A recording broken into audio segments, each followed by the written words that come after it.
Todo parece estar funcionando muy bien. A todas y todos, estamos esperando que entren. ¿Tenemos algo para amenizar la entrada, Lío? Es para garantizar los derechos, ¿no? Ese artículo... Solo nosotros. Bueno, ok.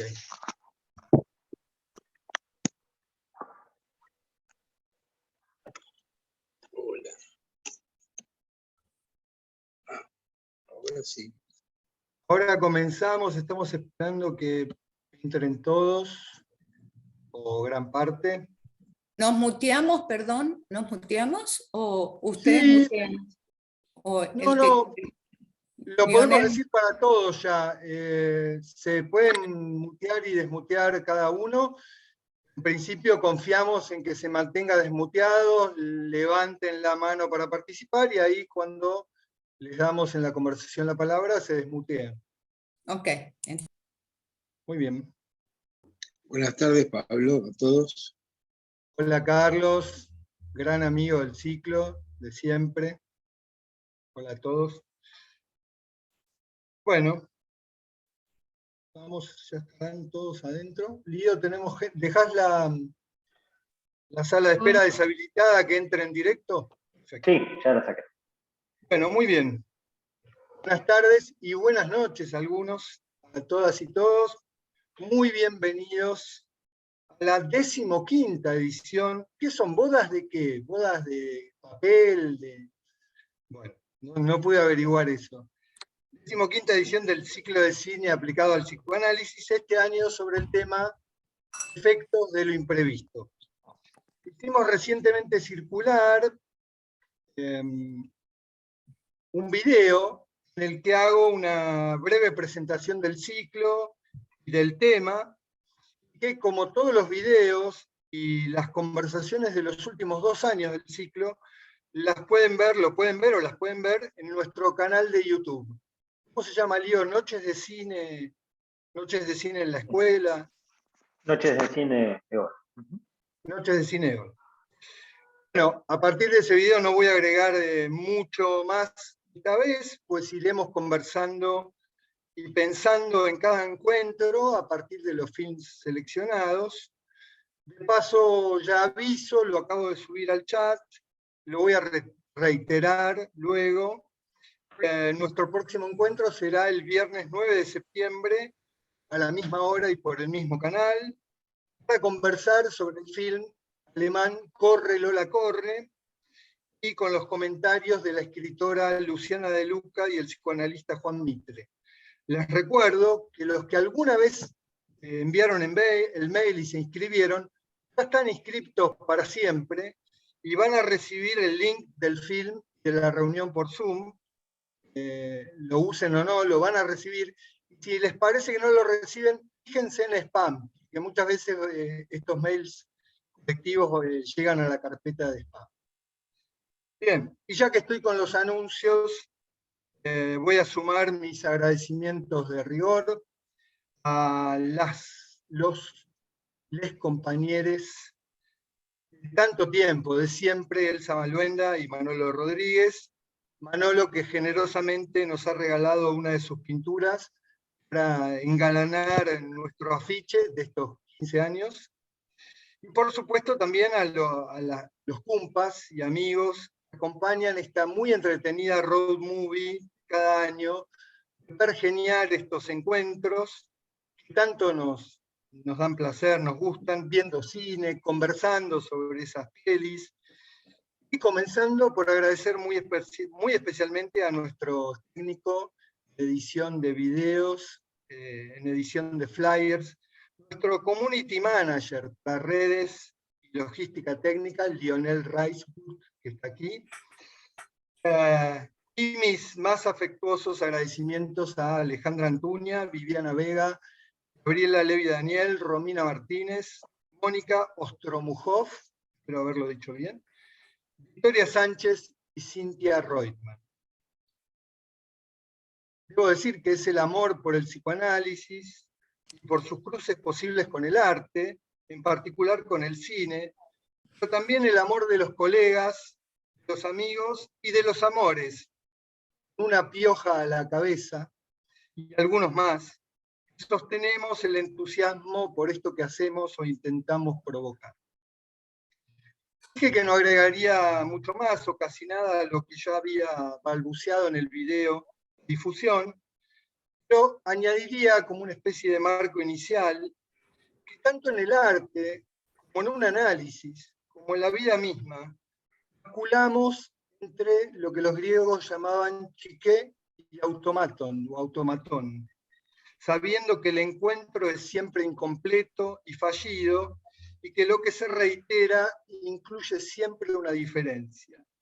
Basculamos entre rutina y sorpresa, entre repetición e invención.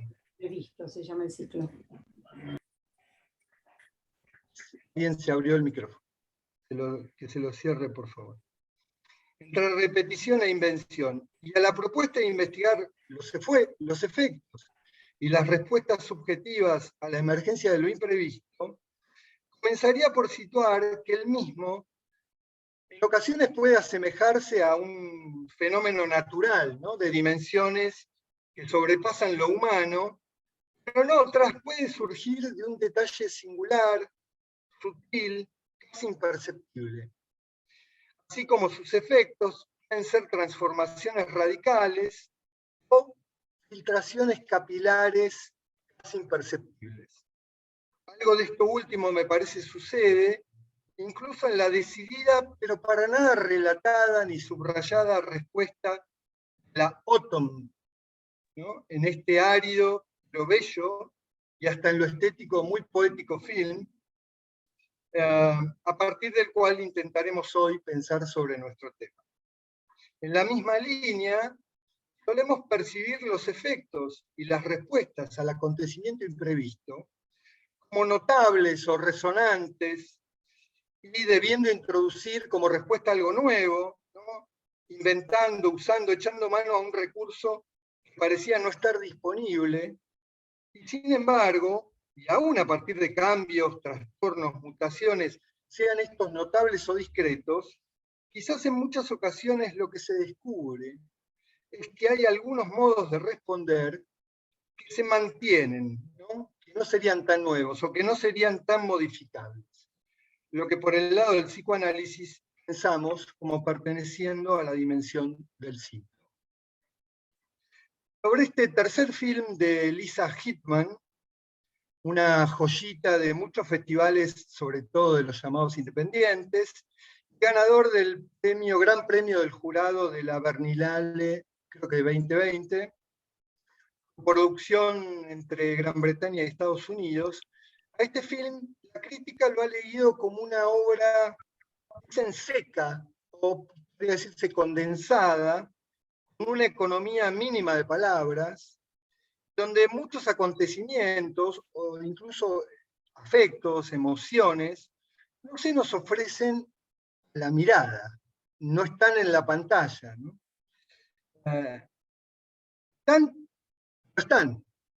¿Están de qué modo? ¿No? Están muchas veces aludidos, o en muchas ocasiones transmitidos por imágenes, en general más centradas, yo diría, en el color, en el contenido de esas imágenes, o transmitidos por sonidos o una música que también nos remite a lo sutil, a algo que está en ciertas hebras no superficiales de la trama y que nunca la desbordan, ¿no?, nunca pasando a ocupar todo el espacio-tiempo, ni desde adentro ni desde fuera.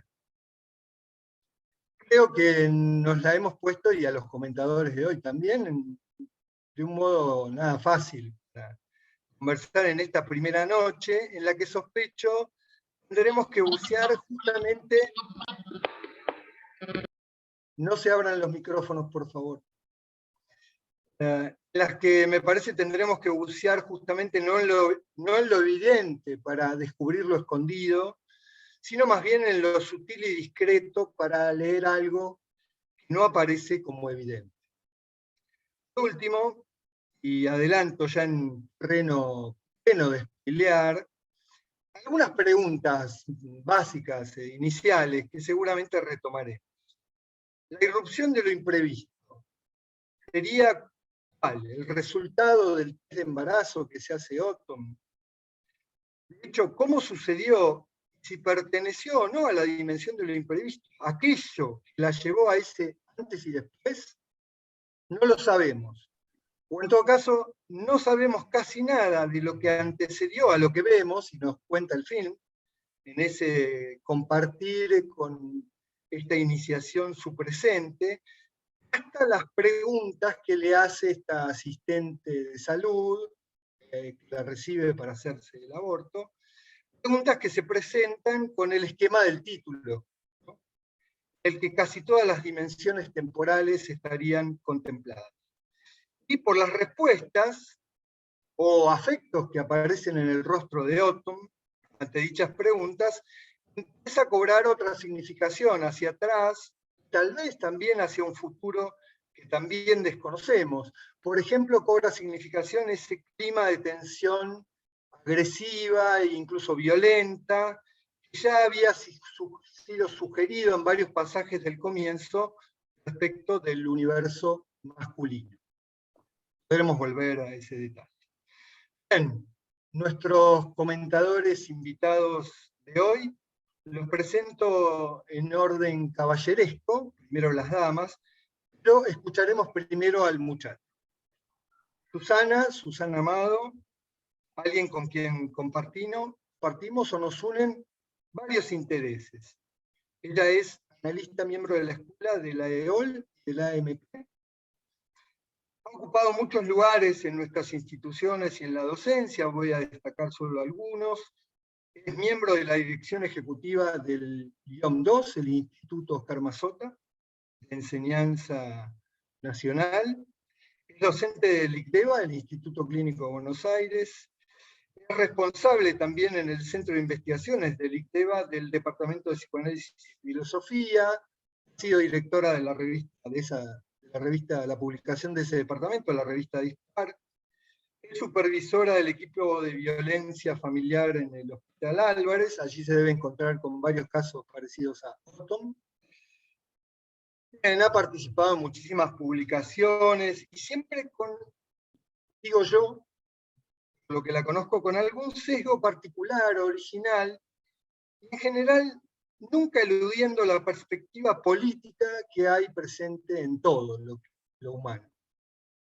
Entre las muchas cosas que podría decir, solo querría destacar que, como ha sido directora del CID, del Centro de Investigación y Docencia de Santiago del Estero, su tierra de origen del Instituto Oscar Mazota, ha sido asesora del ciclo de cine y psicoanálisis de dicho CID, lugar donde también nos hemos encontrado con mucho gusto. Bien, Matías Agesta, que va a hacer su comentario en primer lugar, es profesor de cine, hoy seremos un poco sus alumnos, él da cursos, talleres, hace cosas muy interesantes, charlábamos un poquito antes, en lo que se llama el oeste. Organiza ciclos de cine en el Centro Cultural de la Casa de Auxilio de Ramos Mejía, hace un cineclub, lo que antes era el cineclub, pasan películas, y después charlan un poco como hacemos aquí. Se había suspendido la próxima encuentro del cineclub, después si se confirma la fecha, él nos va a pasar el dato y por los canales del ciclo de cine, si hay alguno de la zona oeste, se los vamos a difundir. Pero además hace algo que me parece muy interesante, que es llevar como docente algo del cine a la enseñanza primaria y secundaria. Y no en cualquiera instituciones, una primaria de un centro de educación e integración municipal de chicos en condición de vulnerabilidad y una secundaria de educación artística. La verdad que nos ha contado un poco de récord las cosas interesantes que pasan allí, pero creo que es algo muy loable que Matías lleve algo del cine y les cuente algo del cine a los chicos en esos espacios. Cosa que celebramos y agradecemos. Bueno, abrazando a los amigos, los colegas y los afectos que nos acompañan hoy, incluso desde otras geografías. Hay gente de Brasil, Fabián desde París, bueno, seguramente algunos más. Y recordando que la próxima será el viernes 9 de septiembre, los invito a escuchar lo que nos propongan Matías y Susana, que les ha evocado Never, Rarely, Sometimes, Always, para luego sumarse todos a esta primera conversación, siempre tan animada, sobre los efectos de lo imprevisto. Gracias, adelante Matías. Bueno, gracias Pablo, gracias al espacio.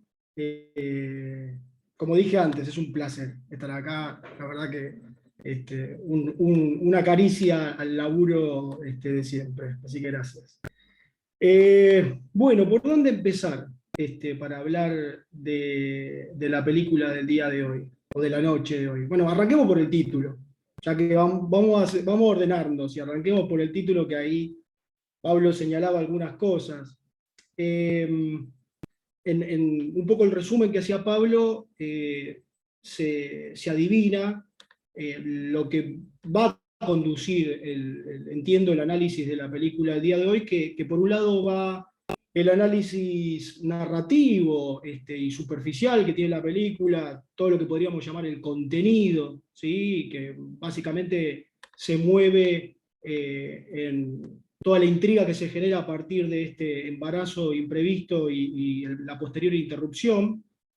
Pero también la invitación, y yo creo que la película hace un gran énfasis en eso, y eso también un poco fue mencionado por Pablo, es que, por lo menos desde mi punto de vista, podemos ver cómo impactan los efectos del imprevisto en la forma de la película, que quizás es lo que está más escondido en una mirada inicial. Un poco ver cómo la película trabaja el concepto del imprevisto a partir de la tradición clásica del cine y de su forma de expresión, y cómo hace de eso la política de su forma, o la política de su imagen, que es quizás lo más valioso, aunque de por sí ya el contenido de la película es muy valioso por lo que cuenta y por la forma en la que lo cuenta. Bueno, justamente para nosotros ver esa relación entre esa historia tan fascinante y el contenido con el cual la directora envuelve la forma con la cual la directora envuelve este contenido, es lo que un poco va a conducir la exposición. Pablo, las preguntas que surjan son después, ¿no? No, en este momento desarrollamos y después, bien. Bueno, y en función de eso yo decía, arranquemos por el título, ¿no? Arranquemos por el título, que son todos esos adverbios de tiempo que aparecen como forma del cuestionario, porque ahí ya se puede aventurar cuál va a ser el trabajo de la forma que va a tener la directora, ¿no? Porque más allá de la temática del aborto, de la interrupción voluntaria del embarazo, esta película es una película que en su forma trabaja sobre el lenguaje y el tiempo, ¿sí? Sobre el lenguaje y el tiempo. Ya que estamos en un espacio de orientación lacaniana, creo que no podemos dejar de pasar el involucramiento que la película tiene con el lenguaje, que está presente desde el título, ¿sí? Esos adverbios que aparecen como parte del cuestionario ya develan una forma del lenguaje, y sobre todo ese desborde del lenguaje que constituye el cine de lo imprevisto. Porque tenemos el lenguaje, ¿no?, como código con pretensiones absolutistas, rígidas y clasificadoras, pero después tenemos el desborde del lenguaje.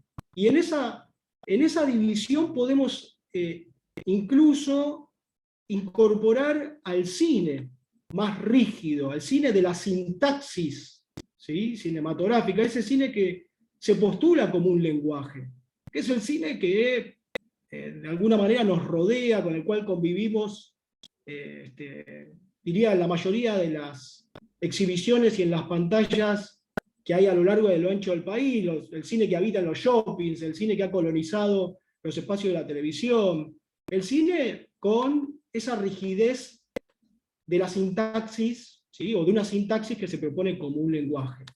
¿Mm? Es decir, estratificado, contundente, objetivo, generalizador, totalizante. Un cine que habla por las verdades absolutas del mundo y nos revela las verdades absolutas del mundo desde todo punto de vista, desde el punto de vista político, moral, formal. Amamos como el cine nos dice que tenemos que amar. Imaginamos como el cine nos dice que tenemos que imaginar. Y hasta contemplamos la mirada de la historia como el cine nos dice que la tenemos que contemplar. Yo he hecho una especie de experimento en mis años de laburo y hemos revisado la historia de los Estados Unidos, por ejemplo, y la mayoría de las escenas que aparecen en el imaginario de todas las personas con las cuales he consultado sobre su mirada a la historia de los Estados Unidos tienen que ver con distintas situaciones que aparecen en el western. ¿Sí? Entonces digo, esa forma, ese lenguaje, esa sintaxis absoluta, en este caso del cine de Estados Unidos, ha desplazado a la documentación. Uno no conoce la historia de los Estados Unidos por los documentos escritos, e incluso me animo a decir por la historia escrita, sino que lo que primero aparece en nuestro imaginario es, bueno, lo que las películas han elaborado como la historia de los Estados Unidos. Eso, por dar un ejemplo, podríamos hablar de la historia de nuestro país también, pero digo, hablo de los Estados Unidos porque es la más contundente de las historias planteadas a través del cine. Y entonces ahí en ese sentido podríamos hablar de un cine que se propone como un lenguaje, ¿sí? Con sobre todo su gran caballito de batalla, esta forma de comunicar, que son los planos cinematográficos, esos planos en los cuales aparecen esos paisajes, esas contemplaciones, pero también el uso de los rostros, ¿no? Los rostros en el cine, los primeros planos en el cine, han elaborado una política de la estética, ¿sí? Primero, y esto sí tiene que ver directamente con la película, es que esos rostros han elaborado un estereotipo, un modelo de hombre, y han elaborado un estereotipo y un modelo de mujer, ¿sí? En el cual el sinónimo de belleza es bondad. Los bellos son buenos en el cine clásico, ¿sí? Y el sinónimo de maldad es la fealdad. Yo recuerdo, si alguien por ahí ha visto alguna película del primer cine clásico norteamericano, a ese personaje, a esa persona, ¿no? Ese actor que es Peter Lorre, que por ejemplo aparece en M, el vampiro de Düsseldorf, una película de Fritz Lang de la Alemania pre-nazi, pero que luego se fue a los Estados Unidos a trabajar con Hitchcock, y ese rostro, de alguna manera batracio, ¿no? Con los ojos saltones y la cara ancha, era el sinónimo de la villanía. El tipo era el villano modélico. ¿Por qué? Porque era feo. ¿Sí? Porque era feo. Y del mismo modo se podía plantear eso hacia los morochos o las morochas, los desdentados, los sucios, ¿sí? Todos estos no protagonizaban las películas clásicas, y no protagonizan las películas clásicas, sino que son desplazados a un lugar de reparto o directamente a la invisibilización. Y si aparecen en la película, aparecen justamente estigmatizados como portadores de un mal. ¿Bien? Esa es parte de la construcción estética, formal y política que ha hecho el cine a lo largo de su historia, a través de estos encuadres fijos que nos invitan a ver la realidad con una fijeza. ¿Sí? Miramos la realidad con una fijeza que es la fijeza del encuadre, del contundente encuadre cinematográfico que plantea que miramos la realidad a través de una ventana, ¿sí? Una ventana que parece que puede contenerlo todo. ¿No? Es decir, cada plano cinematográfico de la historia del cine clásico equivaldría a una palabra con su significado correspondiente o con su cantidad de significados limitados. Por eso hablo de un cine que se postula como un lenguaje, una sintaxis que se postula como un lenguaje con una, o a lo sumo 2 o 3 lecturas posibles, pero no mucho más que eso. ¿Bien? A partir de ahí es que la película plantea un desafío formal. ¿No? Y es un desafío a ese lenguaje establecido, a ese lenguaje de la cámara fija, la cámara que puede verlo todo, la cámara que puede capturarlo todo, y que nos invita a los espectadores a formar parte de esa mirada privilegiada. Entonces, vamos al cine porque de algún modo queremos compartir ese lugar casi divino, ¿no? Donde uno puede ver el mundo privilegiadamente, tiene el poder de verlo todo. Eso a lo largo del tiempo se ha ido extendiendo y tiene una familiaridad con la forma con la que vemos los reality shows, por ejemplo, ¿no? Lo miramos de la misma manera. En ese sentido, el desafío formal de la directora es elaborar una cámara que escape de la sintaxis del lenguaje cinematográfico. Ese es el primer gesto formal más subversivo y más rebelde que tiene la película, ¿sí? Expresarse a través de una cámara que escape de la sintaxis del lenguaje fílmico establecido. Ahí veo que escribieron ese actor que interpretó a Quasimodo en alguna versión del Jorobado de Notre Dame. Bueno, claro, el Quasimodo, el Quasimodo del cine clásico, lo podríamos llamar, claramente. Digo, y aprovecho la digresión, ¿no? Uno de los mayores valores del cine de Leonardo Fabio fue poner el protagonismo de los desdentados, de los marginales, de los bandidos y de los pobres en el primer plano. Eso es uno de los grandes, uno de los grandes gestos del cine de Leonardo Fabio. Pero volviendo a la película, ¿cómo hace la directora para desafiar esta estratificación de un cine que se propone como un lenguaje? Y cuando digo esto, estoy diciendo algo que es muy absurdo, porque estratificar las imágenes del mundo y convertirlas en un lenguaje es someter una mirada que debería ser todo lo contrario, ¿sí? Porque miramos justamente el mundo a través de la contingencia, a través de lo que siempre es diferente. Y sin embargo, el cine ha logrado la paradoja de estratificar ese mundo y estratificar la forma de mirarlo, elaborar un lenguaje en base a eso. Entonces la directora, su gesto más, yo decía recién, ¿no? Su gesto de mayor rebelión a esos principios es utilizar la cámara en mano, ¿sí? Esa cámara que está todo el tiempo en movimiento, esa cámara que nunca o casi nunca se posa en un trípode, ¿sí? Que nunca está fija, que siempre se está moviendo, está escapando, hay un escape a la sintaxis de ese cine, que, y ya ahora yendo más a la relación entre contenido y forma, es un cine que históricamente le ha pertenecido al discurso patriarcal, ¿sí? Ha sido el discurso patriarcal articulado con la visión de mundo patriarcal, una visión estratificada, ¿sí?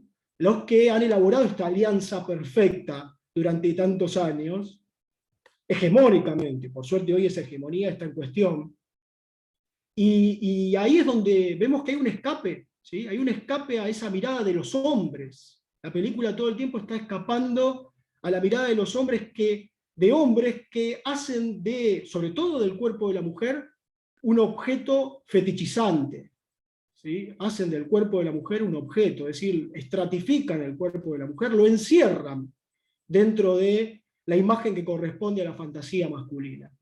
Entonces la película todo el tiempo escapa de allí, ¿sí? Escapa de la mirada de los hombres y escapa del lenguaje de los hombres también, del lenguaje hablado, porque en el cine también el lenguaje tiene una parte muy importante en su relación con lo visual. No es casual que nuestra protagonista hable muy poco a lo largo de la película, ¿sí? Su mudez es el primer gesto y síntoma de un tipo de expresión que está por fuera de ese lenguaje colonizado por los hombres. No solo del lenguaje visual, sino del lenguaje hablado, de la palabra hablada. Entonces, en la mudez de ella hay primero una intención de separarse de ese mundo colonizado por el lenguaje masculino, tanto en lo visual como en lo hablado, pero también hay un amparo, hay un refugio en su mudez. Que a mí, hablando de cine, no puedo evitar pensar en la conocida estrategia de Chaplin, cuando allá por la década del 30, la prepotencia del cine sonoro, de la propaganda tanto hollywoodense como de la propaganda de los totalitarismos, ¿sí? Tanto el fascismo como el nazismo, Chaplin se refugiaba en la mudez. ¿Sí? La mudez a veces puede ser un refugio también.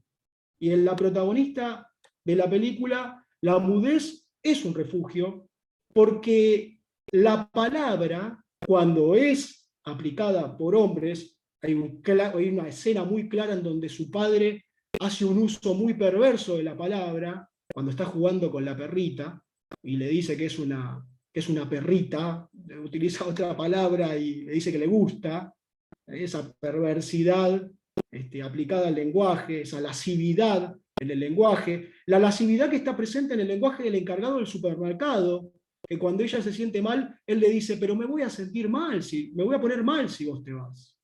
¿Mm? La lascividad en cada uno de los discursos de esos hombres que, como primer gesto, buscan seducir a estas chicas. Bueno, escapar de allí, ¿sí? Es un recurso de esa mudez. Porque cuando nuestra protagonista se encuentre justamente en ese momento en el cual el lenguaje le permita expresarse, contenido, un lenguaje que además se articule con una práctica, con una condición material que es tan importante para ella, en esa escena que tiene en el lugar en donde la contienen en Nueva York, ¿no? El segundo lugar a donde va, ahí aparece, sí, el escenario en el cual ella se enfrenta o se encuentra con un lenguaje que la representa, y un lenguaje que abre eso que estaba atrapado y eso que estaba refugiado, que es justamente este lenguaje que está contenido en los 4 adverbios del título de la película, ¿no? En ese cuestionario. Cuando ese lenguaje, en una situación específica, con una enunciación y apelando a la historia personal, deja de ser un código absoluto o absolutista y se convierte en un estímulo cognitivo, en un estímulo que de alguna manera invita a la protagonista a poder decir eso que antes callaba, ¿sí? A poder hablar eso que antes debía reprimir. Entonces se daba el momento, en esa circunstancia en la cual la película elabora, si bien luego continúa la película, pero allí se da como una especie de curva maravillosa, que es el momento en el cual el título se justifica, ¿no? Ahora, yendo a otra característica del lenguaje que tiene que ver con algo que también hace la protagonista, yo no quería dejar pasar lo que es la facultad del canto, que tiene que ver con esa no sentirse representada por ese lenguaje que le resulta tan ofensivo y tan prepotente. Entonces recurre al canto, ¿no? Ella canta. Y fíjense que canta más allá del lenguaje. Canta desde un lugar que justamente viene de lo más profundo, de lo que no puede expresar con las palabras, con el lenguaje. Cuando veía la película, pensaba y decía, no pude evitar pensar la pregunta, decir, ¿por qué cantamos? ¿Por qué cantamos? ¿No? Y viéndola a ella y viendo lo que le sucedía a ella, dije, bueno, aquí hay una respuesta posible de por qué cantamos. Porque a veces con el lenguaje no alcanza. Entonces el canto lo lleva a otro lugar, ¿no? O desborda o atraviesa el lenguaje. Y también pensaba en las peores versiones del canto.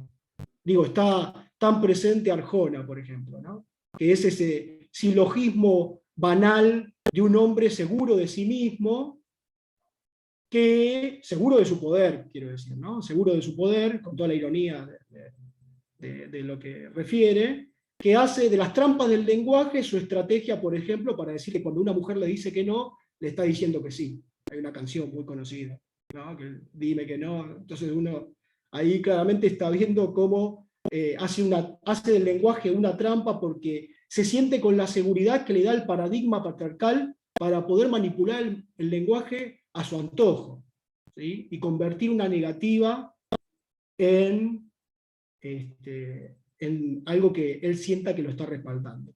Ahí el muchacho que las ayuda tanto es modelo patriarcal, preguntan por ahí. Bueno, hay algo interesante con respecto a las diferentes masculinidades que aparecen en la película. Una de las críticas que se le hace a la película es cierta tendencia a estereotipar exageradamente a los hombres como lascivos, ¿no? Como hombres que todo el tiempo tienen fija la idea de el avasallamiento de la voluntad femenina y el desentendimiento del deseo femenino. En función de eso y en función de la pregunta, yo creo que justamente en las contradicciones que plantea este personaje que preguntás, aparece una intención de la directora de decir, bueno, hay contradicciones en el hombre, hay tendencias, ¿sí? Hay tendencias que incluso son hasta inconscientes o que vienen de un lugar anterior. Este muchacho claramente hace lo que hace, no tanto por lo que él es, sino por lo que debe ser, ¿sí? O lo que el paradigma patriarcal le dice que debe ser. Pero luego aparece esa contradicción que las ayuda, ¿sí? Aparece esa contradicción. Ahora, las ayuda también siempre bajo la condición de tener su recompensa, que es el beso, ¿no? Que es el beso. Entonces ahí hay una contradicción interesante, y es el único personaje masculino en la película que, digamos, tiene una cierta ambigüedad, ¿sí? Por lo menos un atisbo de ambigüedad, cuando todos los hombres claramente están definidos con ese perfil que mencionábamos antes. Ahora, a mí, en función de esa crítica que yo les mencionaba antes, hay algo que creo que tiene que ver con la postura también de la directora y de la cámara, que es fundamental. Y es que la directora está evitando justamente, son contradicciones o son formatos posibles y complejos de masculinidades. Sí, sí, claramente. Lo que pasa es que es un personaje que es atípico al resto de los hombres que aparecen en la película, ¿no? Que son bastante coherentes con la idea de masculinidad que propone el discurso de la película.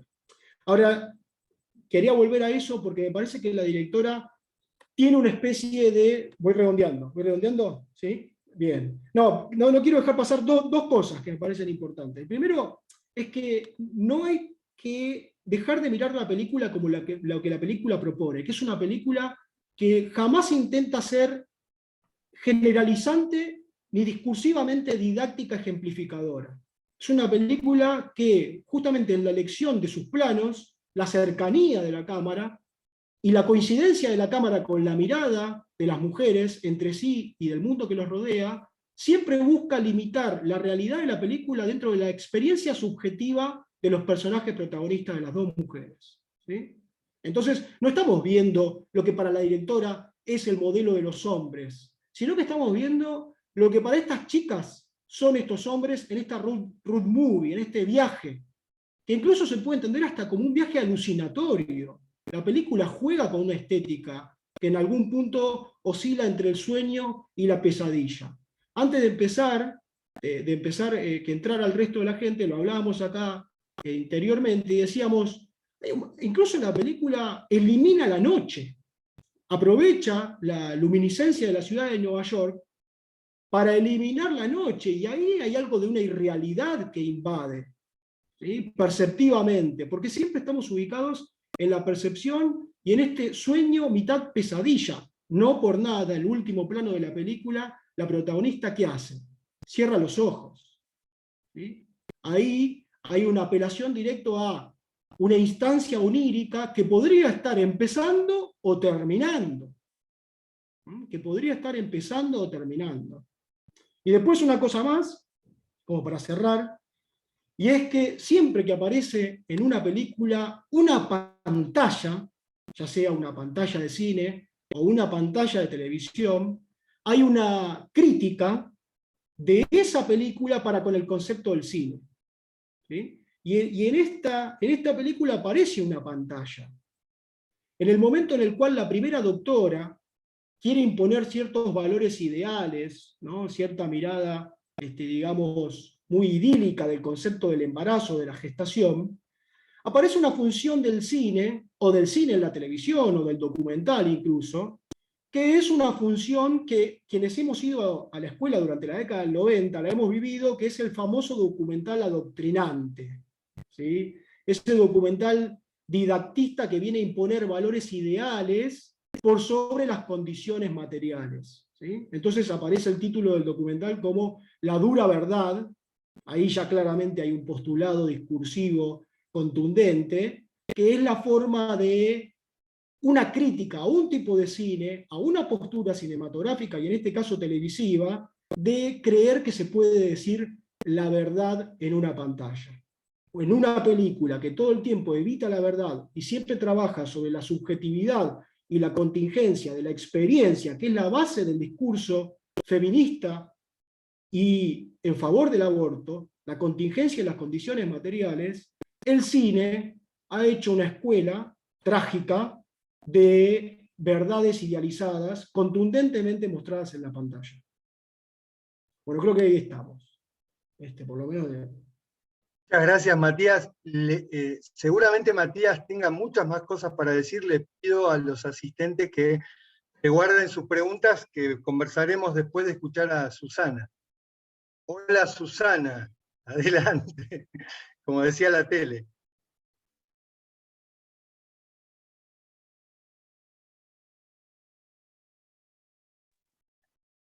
¿Estás, Susana? ¿Te podés desmutear?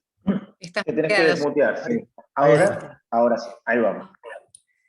Bueno, agradezco a Pablo, a Elsa, a todo el equipo que hace cine aplicado al psicoanálisis en esta 15ª temporada, ¿no es cierto?, de el cine, con esa orientación, porque este ciclo me parece fantástico, no solamente por las películas que elige, sino precisamente porque promueve un intercambio discursivo, ¿no es cierto?, entre nuestro campo y la disciplina, en este caso el arte, el cine, y eso me parece maravilloso, y nada mejor elegido en este momento en que hoy salió que el estado de Tennessee, el estado de Texas y no sé qué otro lugar prohibieron radicalmente el aborto a tal punto que se condena a perpetua a los médicos que lo practican. Así que de alguna manera esta película me parece que, no sé, llega en un momento como para abrir varias cuestiones, ¿no es cierto? Mi mirada es mucho más breve que la de Matías. Obviamente, él hace una mirada muy, muy amplia, muy didáctica y muy precisa de otras cuestiones que yo no voy a trabajar. Así que, bueno, me achico un poco porque, a ver si está, a ver, no, acá no está. Yo tengo un problema acá. Bueno.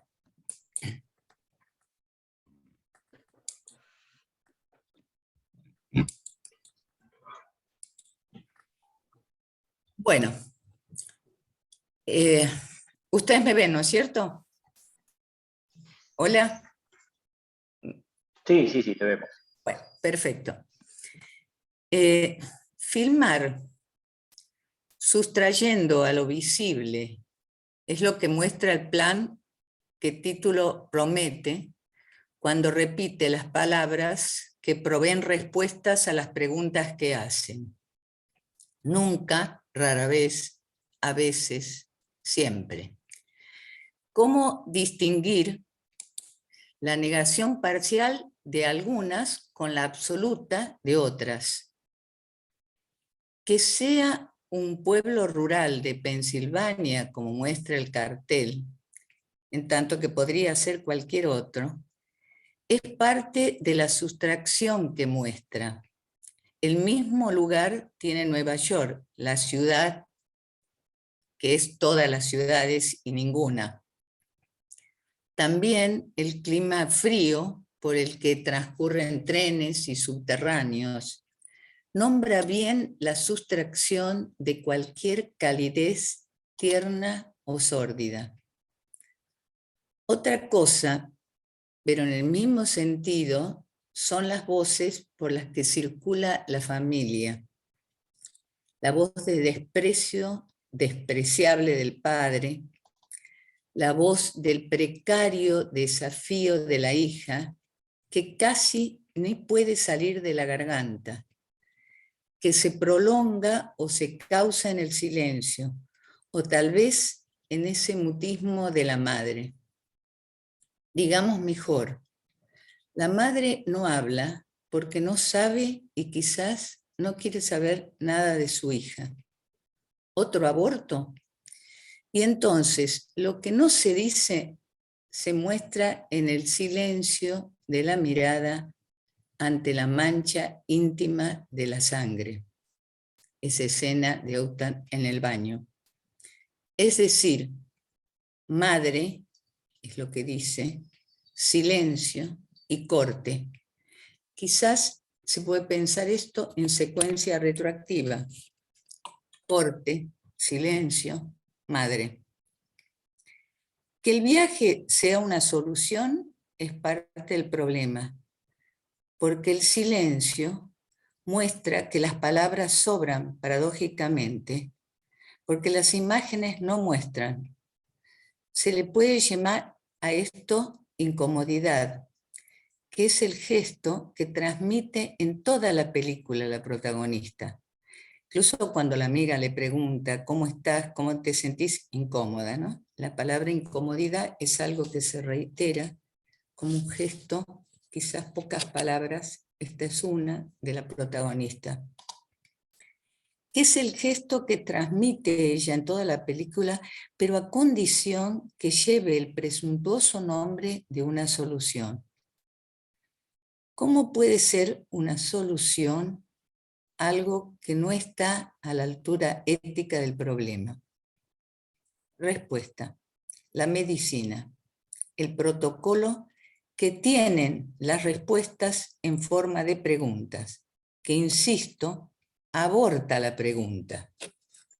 Si bien es cierto que hay un solo movimiento de la médica, una sola intervención, además de estas palabras que en tal caso son en forma de preguntas, que abortan las preguntas, es el gesto cuando dice ¿querés que te acompañe? ¿No? Las caminatas, el deambular, expresan ejemplarmente la atopia, la falta de lugar del problema que las motiva.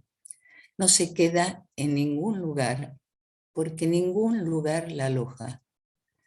No hace falta decir nada más, ya que ni el dolor tiene derecho a decir dolor. Cuando el agujero de la billutería, por ejemplo, silenciosa del piercing, se incrusta en el silencio de la piel, no expresa ningún dolor. Mientras la veía, me vino todo el tiempo a la memoria una frase, permítame, de Aristóteles, que hasta parece degradada, si la quiero pronunciar aquí, a propósito de esto que quiero transmitirle, de cómo, mire, o qué me evocó la película, ¿no? Dice esta frase: el ser se dice de muchas maneras, y me sirvo de la generosidad del ser que hasta puede llegar ni siquiera a decirse. Es decir, que podría llevar los límites por fuera de los límites mismos, es decir, a abortar aquello que tal vez no sea siquiera, nunca, rara vez, a veces, siempre. Hace falta recordar la etimología ab, separar, excluir lo que está a punto de salir, de nacer. No hablo de corrominas del diccionario, sino, como en la película, de lo irrelevante, de cierto cotidiano, incómodo, molesto, un niño no deseado. Podríamos decir, y de esto conocemos como psicoanalistas, que también la belleza se dice, se ve, se muestra de distintas maneras y hasta en el límite de la belleza misma.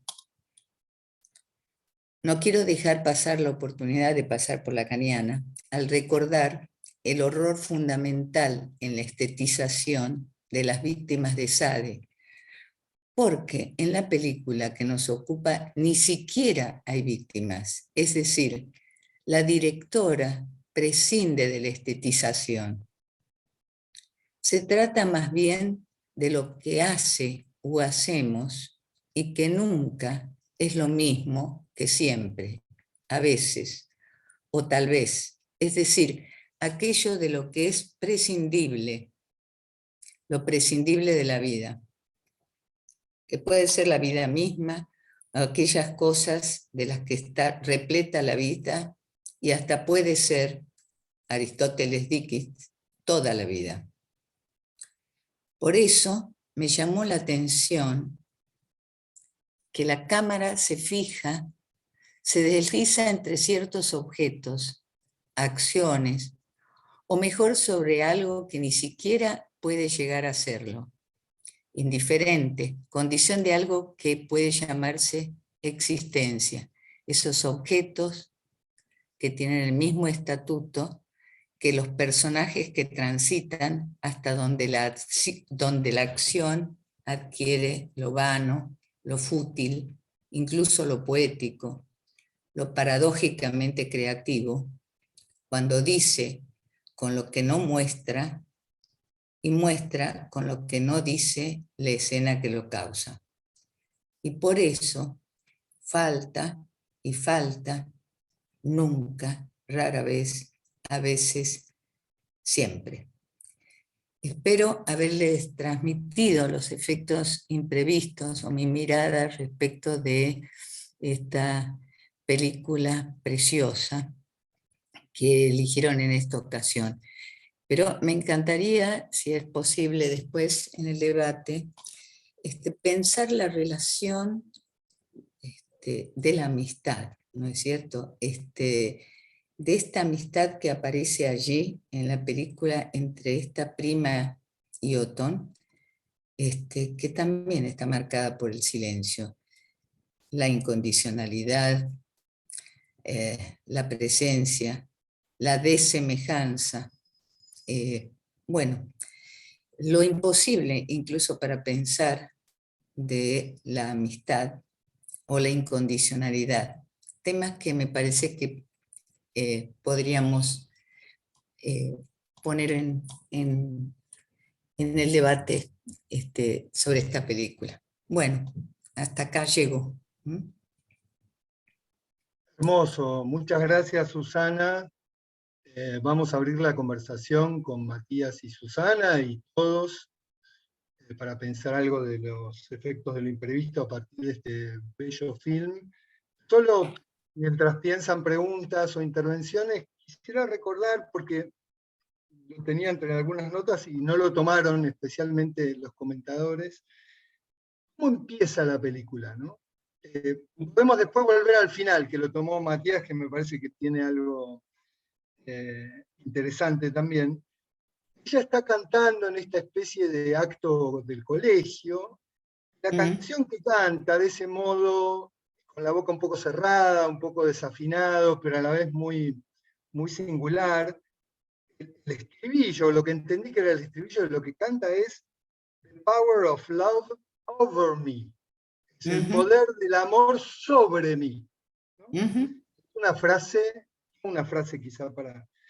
Luego, a los pocos planos, cuando ella vuelve y se encierra por el maltrato en la platea, los compañeros en el bar, etcétera, y el padrastro, el foco de la imagen hace foco en su pancita, ¿no? Es decir, la directora nos muestra una imagen de su pancita en ciernes, justo ella que no había querido comer, que estaba un poco asqueada en el bar.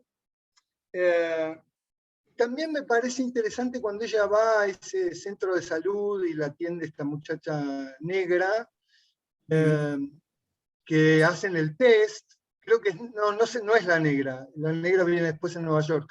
Le hacen el test, le da positivo. La señora le dice, positivo, siempre positivo. Y los planos siguientes son ella con el hielo incrustándose el piercing, ¿no? Es como una respuesta que ella produce en su propio cuerpo a lo que acaba de suceder. Y bueno, esto para tomar algo del comienzo, con ese clima ya violento con los hombres, me pareció muy interesante todo lo que dijeron. Voy a retomar algunas cosas, pero hermoso lo último que dijiste, Susana, porque uno podría entonces pensar que cierto estilo de lazo, de amistad entre estas primas, podría ser un modo de respuesta a lo imprevisto.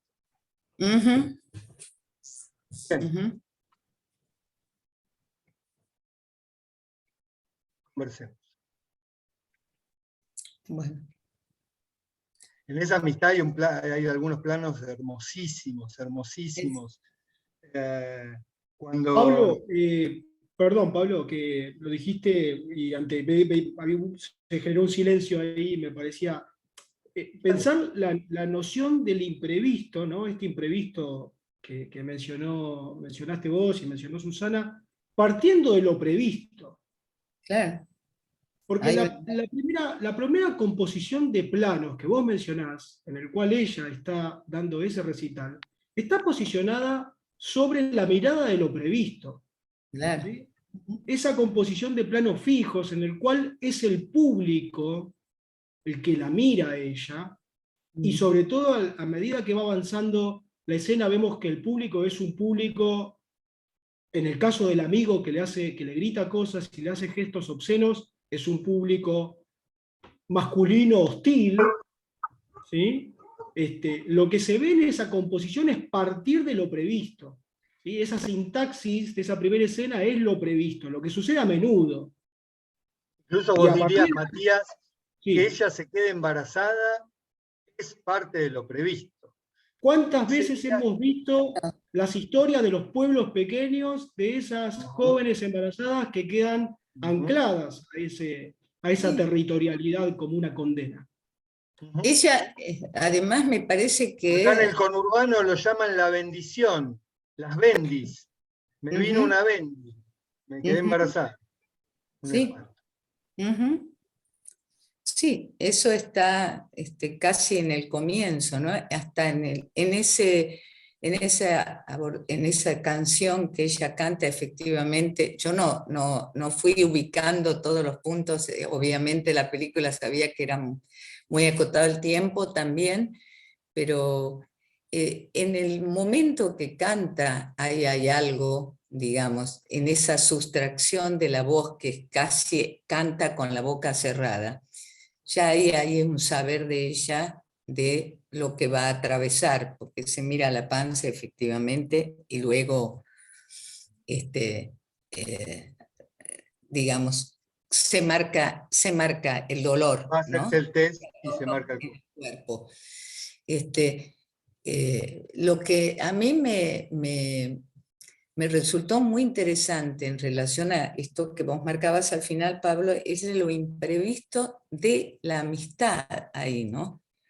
Porque es un acompañamiento tan silencioso como en toda la película, digamos, de esta prima, que es incondicional hasta en el silencio de ella, ¿no? En donde la única respuesta que obtiene en dos ocasiones es la palabra de ella, incómoda. ¿Cómo te sentís? Incómoda. Y hay un momento en que eso cambia en ese encuentro, cuando ya pasó toda la experiencia y hay un momento de la comida, ¿no? Que se divierten con algo del placer que es casi en la escena final, ¿no? Teniendo cosas que hacen mal, lo hacen bien, llenas de grasa. Esa es una hermosa escena. Sí. Es una hermosa escena. Hay unas escenas bellísimas, yo recuerdo dos muy, muy hermosas. Una es cuando la prima le empieza a preguntar, ¿qué querés? Que llame a tu mamá, que llame a mi mamá, que después de toda esa incomodidad, ¿cómo estás? ¿Qué querés? Y ella le dice que te vayas a la mierda, que me dejes de joder, ¿no? Y entonces se separan por un tiempo y Autumn la va a buscar y la encuentra en el baño, y lo que hace la prima es pintarle el rostro, ¿no? Este momento en que la prima, sin palabras, la pinta para mejorarle el semblante, es bellísimo. Y hay otra en la que la prima está pagando ¿cómo decirlo?, ¿no? El favor de este muchacho, dándole unos besos en una columna. Ella se acerca y se toman la mano a través de esa columna. También, ¿no? Sin palabras, es un gesto, pero es... Y tomando lo que decía Susana, quizá el imprevisto comience, porque si lo previsto era que ella quedara embarazada, lo imprevisto de cómo se va a desenlazar esa condena, quizá comienza cuando la amiga saca billetes y también sin palabras, inicia el plan metiéndoselos en la mochila, ¿no? Exactamente. Sí, allí sí. quizá comienza el cambio. Sí. Es la incondicionalidad y el amor ahí, ¿no? Porque es entre esta, a mí eso me pareció importantísimo, esa relación silenciosa entre las dos, pero del acompañamiento femenino, digamos, ¿no? En este caso. Yo no vi tanto, digo, la cuestión puesta de la directora en lo patriarcal, eso no sé, no lo ubico allí, sino la respuesta el desalojo, digamos, del protocolo de la ciencia en esta ocasión, ¿no? Esto me produjo un impacto tremendo al ver la película, ¿no? Porque solamente ese gesto le alcanza a ella para dejarse acompañar, un gesto, ¿no? No el momento del interrogatorio ni en ese primer encuentro que ella tiene también con el saber de la ciencia, ese primer encuentro que la demuele cuando le dice que tiene más tiempo de embarazo que el que ella supone, ¿no?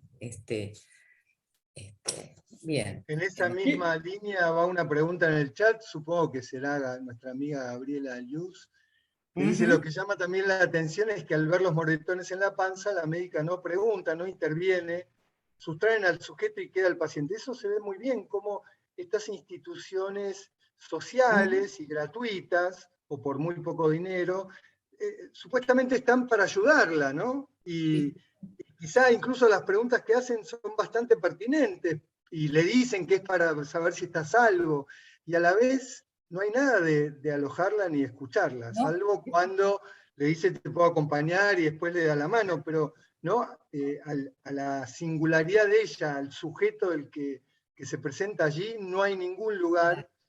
Norberto Inda pregunta, creo que más no sé si quizá más a Susana, pero a los dos, porque también Matías habló del canto.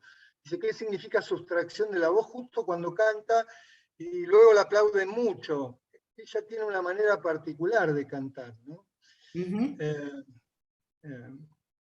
Incluso en el karaoke muestra que no es tan tímida ni desafinada.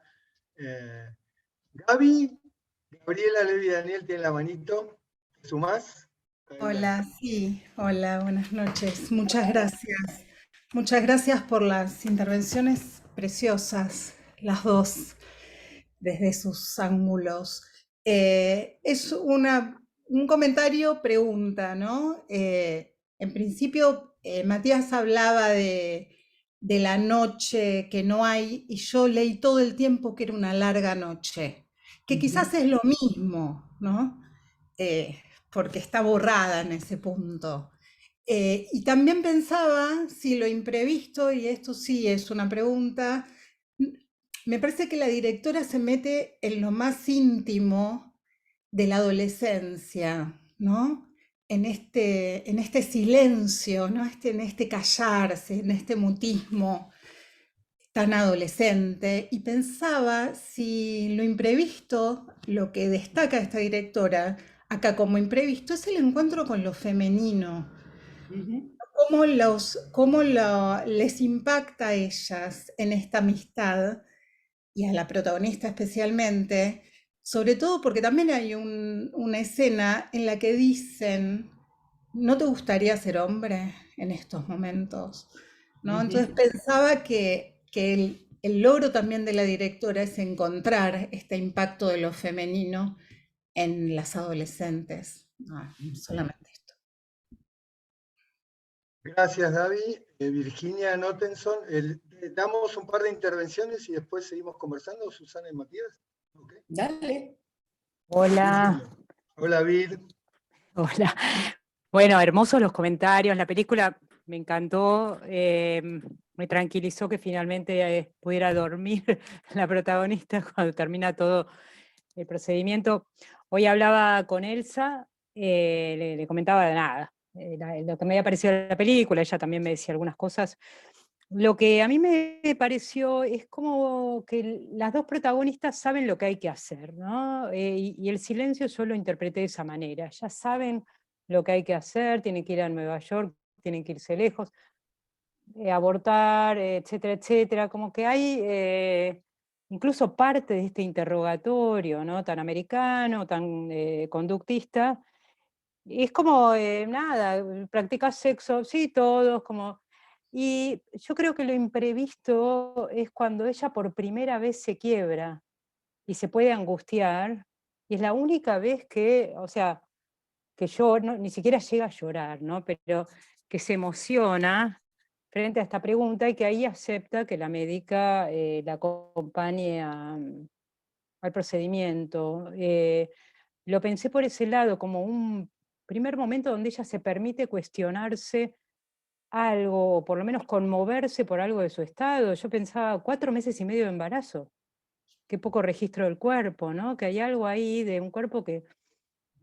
y solo en ese momento, porque creo que hay como 3 momentos donde muestra como una cuestión así más afectiva, cuando canta, que sonríe, le cambia la cara, se ven los dientes, es la escena que vos destacabas, Pablo, de la columna, donde ella le agarra el dedo a la prima mientras está chapando con el jovencito americano, donde ella todo el tiempo se queda afuera, el chico le habla a la prima, no le habla a ella, y ella ahí parece una hija, ¿no? Le agarra el dedito como diciendo no te olvides de mí, y en ese momento del interrogatorio. Pero yo pensé eso, que lo imprevisto es que ella pueda conmoverse en ese momento. A mí me parece, no sé si hay alguien que me Dale, parece... dale, después tomo el chat. Dale vos, Susana.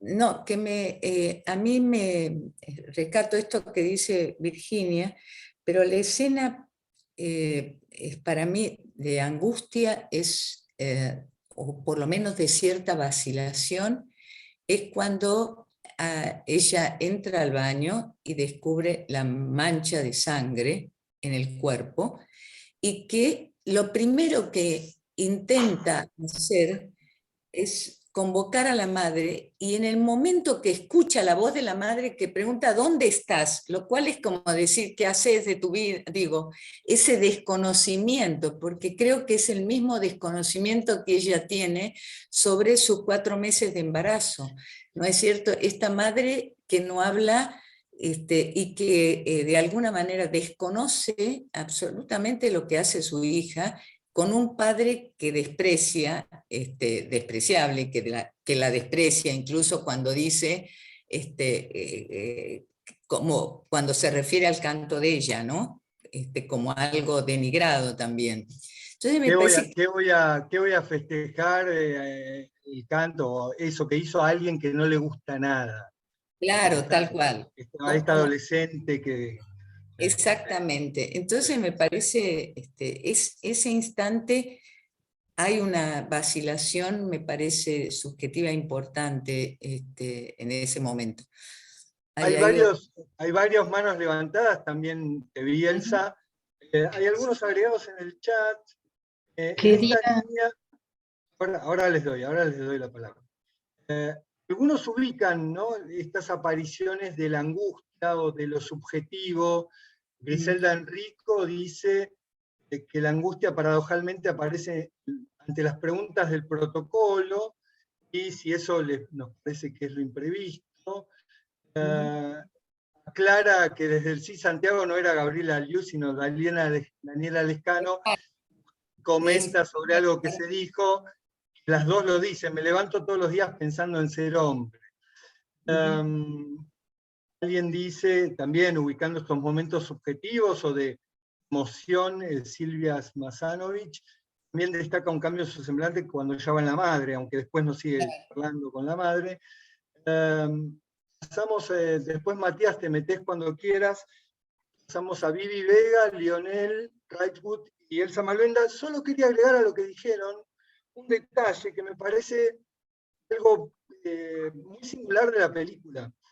Como, por esto de la noche, si es toda una noche o la noche es sustraída porque están abajo de las redes del metro con luz artificial y en los trenes. Me parece que la película mezcla muy bien momentos de absoluta desolación, de absoluta seres, ¿no?, desolados, anónimos, que vagan por esta ciudad también inhóspita, ¿no?, en una noche eterna, en estos túneles, en estos trenes, completamente solas ellas, y a la vez momentos muy singulares, pero todo lo hace, ¿no?, sin cortes, sin palabras, ¿no?, de un modo muy sutil, muy, vi a las imágenes de una manera para mí genial y hermosa.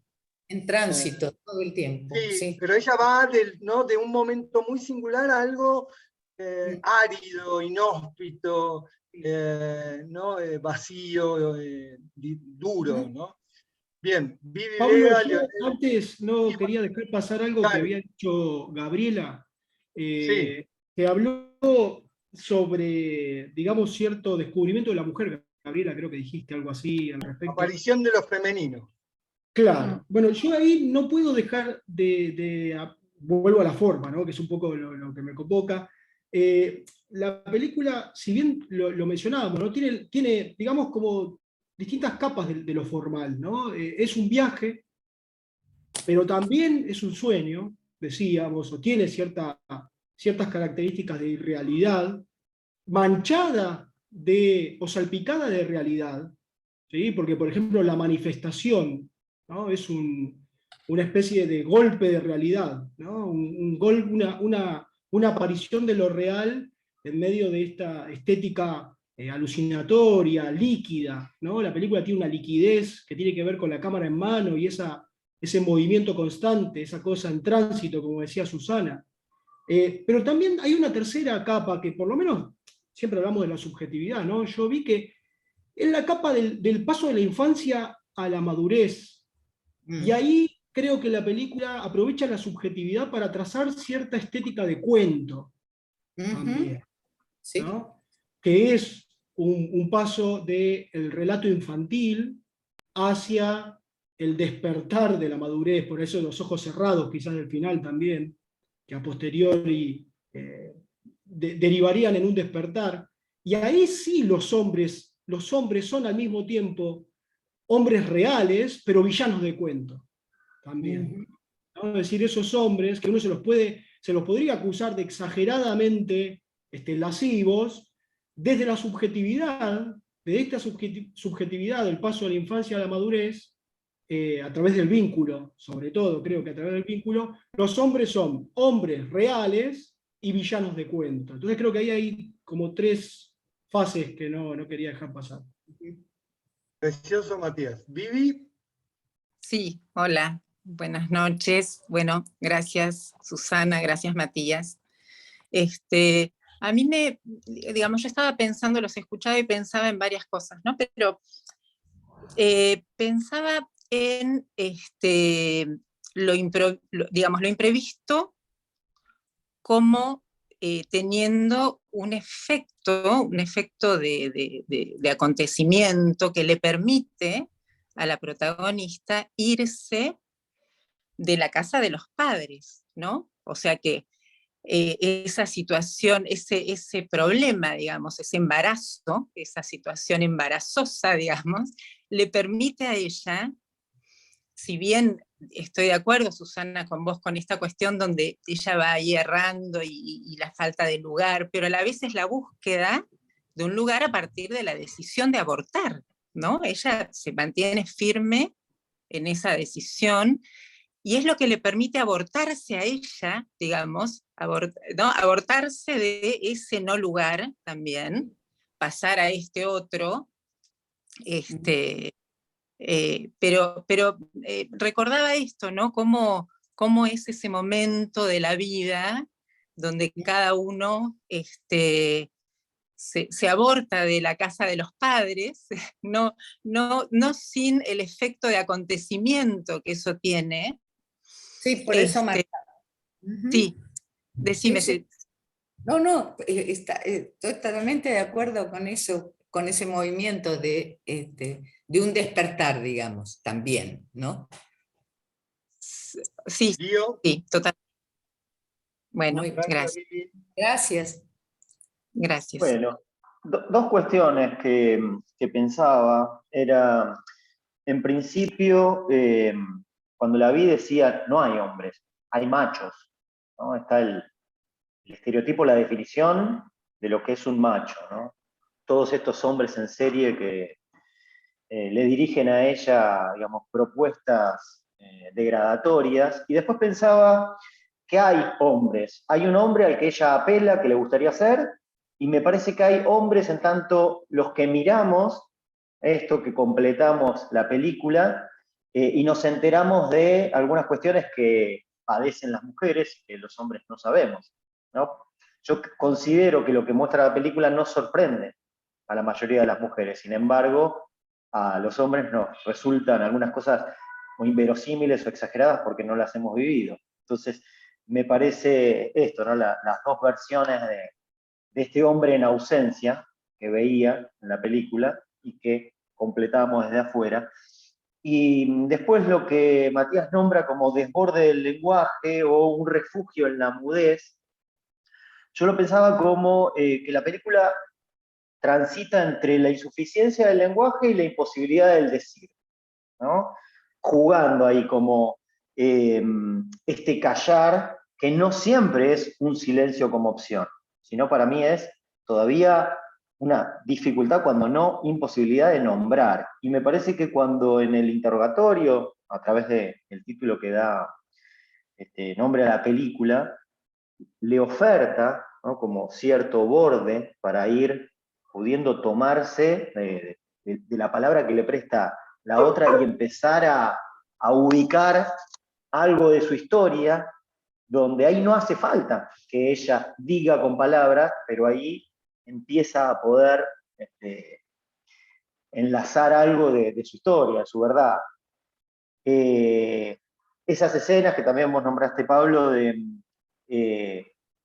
entre estos silencios y medios decires de la escena que le da título, que son la palabra del otro, el llamado a la madre, que ahí también hay un silencio que uno no sabe si es un silencio como opción o realmente no hay palabra, que es cuando cae su propia maternidad, ahí llama a la madre, quizás ahí ella se aloja o intenta alojarse en el lugar de hija de esta mujer. Y el contacto con la prima, con la amiga, con esta escena sorora casi, ¿no? Me dio la sensación en principio de un intento ahí de filiatorio con otra, y tal vez venir a compensar las historias que nos enteramos que ella padeció en soledad.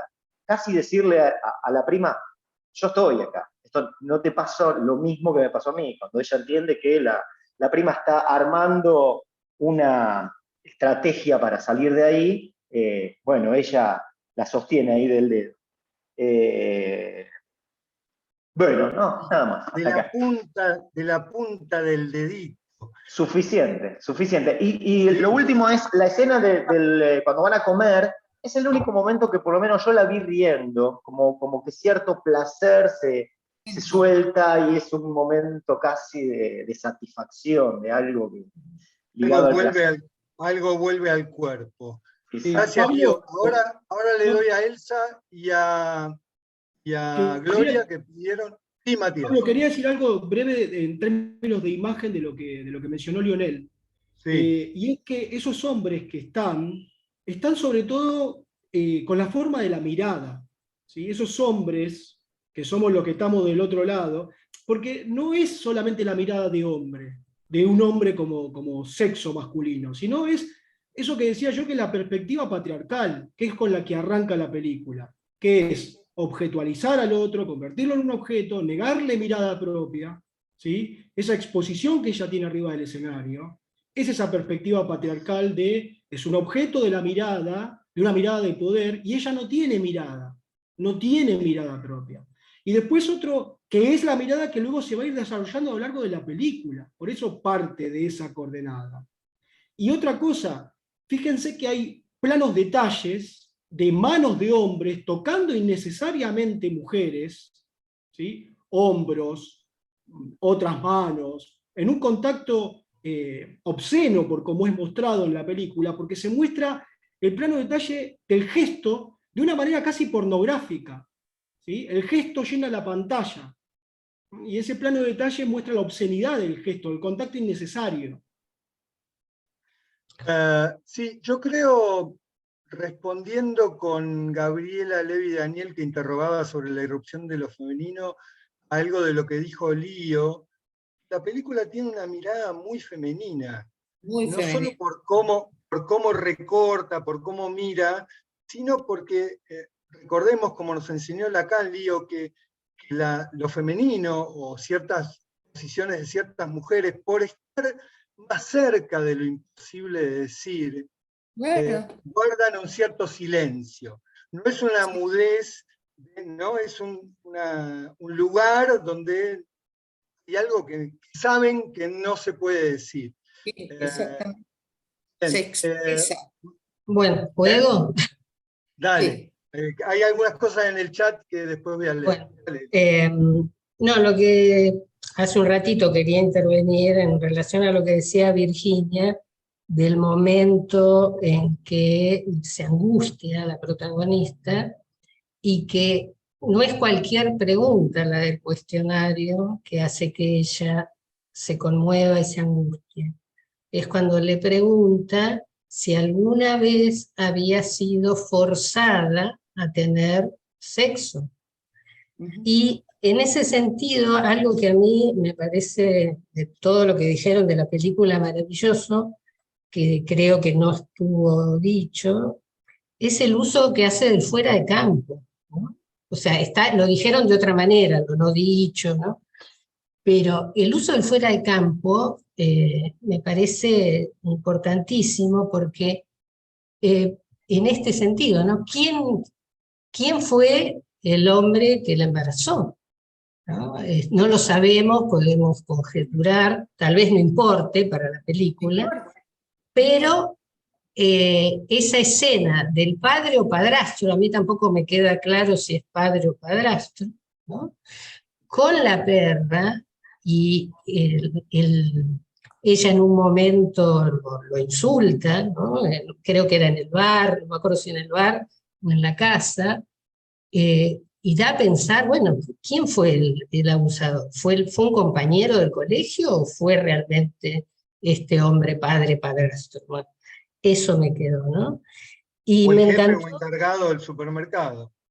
Sí, y la escena obscena que referías recién, Matías, es cuando ellas pasan el sobre con el dinero, ¿no? Y le agarraba a ambas la mano, no se la soltaba, ¿no?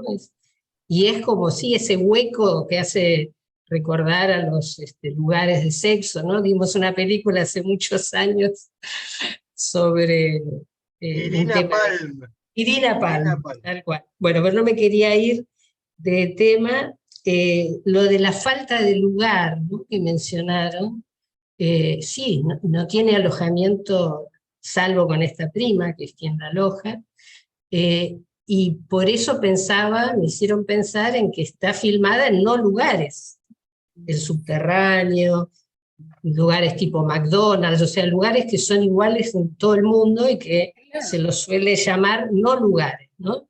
Que son el contexto adecuado para representar esta falta de lugar que esta chica no encuentra, ¿no? No sabe o no puede hacerse un lugar, ¿no?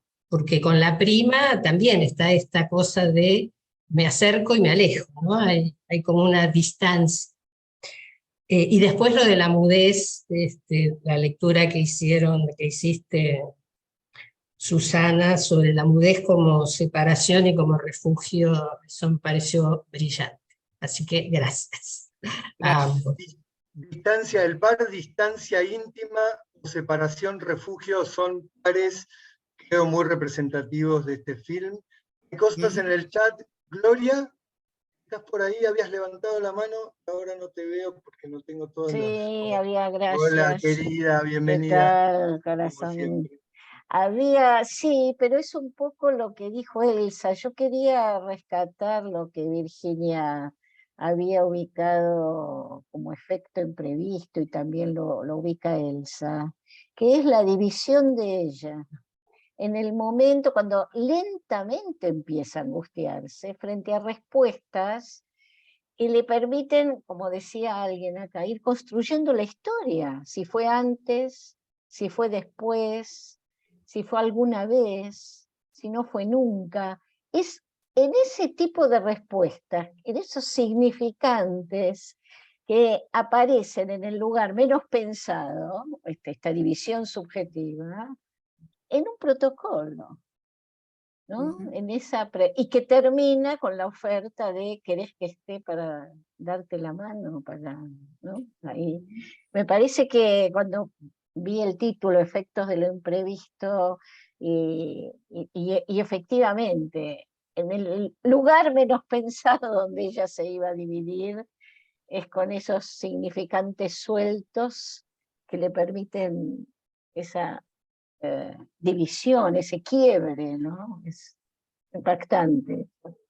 Gracias. Gloria, y esas preguntas, esas palabras, esos significantes, esos adverbios, señalan un gran fuera de campo, como tomaba Totalmente, Elsa. La dimensión del fuera de campo es crucial en la película porque lo que ha sucedido, lo que sucede, muchas de las cosas que suceden no las vemos, ¿no? Suceden, son sonidos, son referencias, y esas preguntas señalan lo que ha sucedido y que no hemos visto ni sabemos, ese gran fuera de campo. Totalmente.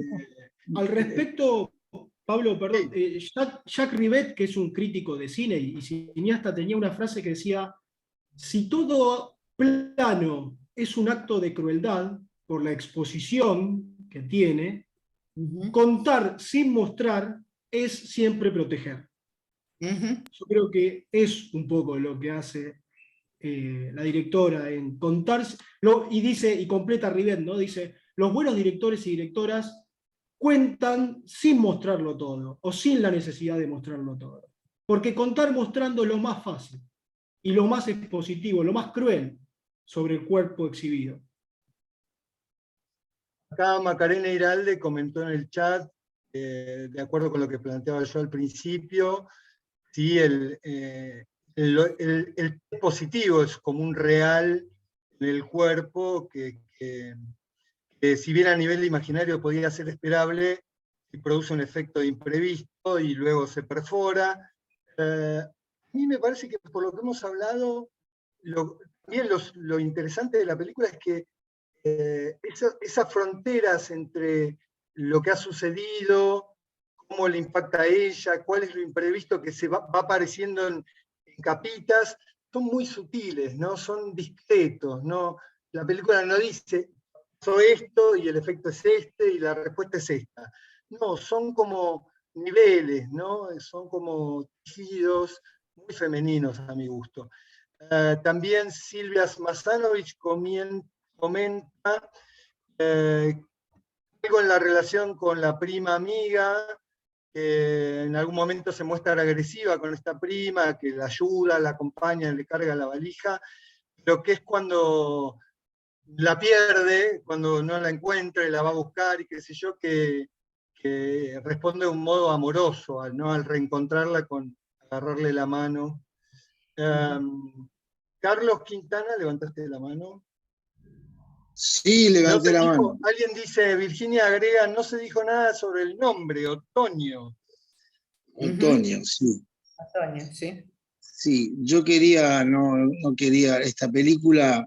Bueno, gracias Pablo por permitirme ver este tipo de películas que a mí quería decirlo, particularmente es una película que fue en consonancia de las cosas que uno puede imaginar en estos estados de sufrimiento tan importantes de cualquier ser humano, adolescente o lo que sea, ¿no? Por eso realmente le saqué mucho el jugo a los comentarios, me parecieron maravillosos. Me puse muy contento porque muchos coincido en, por ejemplo, y casi yo personalmente me quebré en el momento de la entrevista, cuando ella va de menor a mayor y en un momento de valentía dice lo que fue siempre para ella, y nos da a entender también el tema de quién fue responsable de esto, porque ese es un imprevisto de la película. También estoy confundido en si hay padre, padrastro. También digo, para ser breve, de entrada ese insulto a ella, cantando, me pareció un imprevisto, ¿no es cierto? Después, otra de las cosas es la posición masculina de este muchacho, que parece un gauchito con ella, que va y que viene, que es una especie de posición masculina que no se puede decir si es macho, si colabora, si busca una tajada. Bueno, pero el tipo ayuda, en una forma las ayuda. Después, el otro, bueno, coincido con el tema de, hay una mirada y hay una voz. La mirada me parece bellísima, las tomas que tiene con la prima, lo que dice toda la mirada de la prima. Y hay una voz que es la de la madre, que me parece desgarradora, una escena brutal. Otra escena brutal es el video que una de las primeras médicas le quiere hacer ver, obligándola a lo que esa institución pensaba del aborto, que la define como un asesinato, ¿no es cierto? Eso me pareció imprevisto. Otra de las cosas imprevistas son los feligreses orando y hablando de pecadores cuando ella va camino. Los Provida, la manifestación de Provida. Sí. Bueno, y vuelvo a reiterar, a mí también me impactó muchísimo el ofrecimiento de la terapeuta o ginecóloga, cuando le dice, al estar tan sola y verse en un quirófano, me impactó también cuando se duerme, y la mano, como la directora enfoca simplemente dos manos que se unen, que para mí simbólicamente tienen mucho que ver. Bueno, eso quería Gracias, decir. Carlos. Creo que Carlos trae una perspectiva interesante, que es que en este trabajo tan femenino, tan sutil, el trabajo de la paleta de colores y miradas, imágenes que usa, esta película tan femenina, tiene un montón de imprevistos para nosotros espectadores. Cuenta muchas cosas, las hace aparecer de un modo que no esperamos, ¿no? Que no estamos acostumbrados, como decía Matías. Matías y Susana quisieran agregar algo a esta hermosa conversación. No, para mí, las intervenciones que hicieron me terminaron de cerrar algunas cuestiones de la película, así que les agradezco muchísimo a todos y todas las que intervinieron, así que muchas gracias. Para mí es suficiente. Gracias, Matías, por esa lectura que hiciste. Bueno. Yo vine con un par de varias hojas y anotaciones y me llevo muchas más por todas las intervenciones de ustedes, por lo que relataste, Susana, increíble. Así que nada, me voy, y lo digo en el mejor sentido, me voy lleno de preguntas, que creo que es lo mejor que uno se puede llevar. Exactamente. Estos lugares. Hermoso, Matías, y hermoso lo que nos aportó de que este modo de mostrar tan femenino, tan singular, puede ser un modo no cruel de hacerlo, ¿no? Exactamente. Precioso, con Rivet, la referencia a Rivet. ¿El cita? Un detalle, ¿no? que tampoco se mencionó, lo del nombre no me había dado cuenta que se llama Otoño. No sé, habría que ver La caída, por en qué. inglés ¿Por qué? se relaciona con el fall, la caída de las hojas. Está bueno eso. Pero la valija, pensaba yo mientras veía la película, porque teóricamente ellas viajaron por un día. Después les salió mal el plan y se tuvieron que quedar 2 Y además noches. nunca la usaron, es un objeto que no... Claro. ¿Qué simboliza? Bueno, me parece que esa valija ¿Dónde la abre la simboliza el policía? embarazo, ¿no? Sí. Es Simboliza una el carga, peso, la el carga que peso, arrastra. la carga que esta chica llevaba La sobre sí. panza. Esto es la Capaz de historia, ¿Eh? perdón, Elsa, esto es la Después, historia del cine, tiene un nombre que lo ajá. usó muy bien Hitchcock y que se llama MacGuffin. La película Claro. Claro. Es un objeto que es un anzuelo, distractor, Claro. motorizador, pero que no tiene una función real. no tiene Ajá. una... Tal Exactamente. cual. ¿Cuál Genial. es la No, valija? y otra cosa que pensé es, por momentos estas dos pibas que tienen 16 años, Claro. me parecían de una fragilidad extrema, ¿no? De una soledad y de una cuestión de estar lanzadas al mundo, ¿no? Arrojadas a una realidad desconocida. Y por otro lado, de una fortaleza singular, ¿no? Porque como decía Virginia, ellas saben lo que tienen que hacer. ¿Cómo lo saben? No lo sé, no lo sabemos, pero van hacia lo que tienen que hacer decididas, ¿no? Pero por otro lado transmiten esa fragilidad de los 16 años, ¿no? Ujú. Me pareció ese contraste impecable, precioso.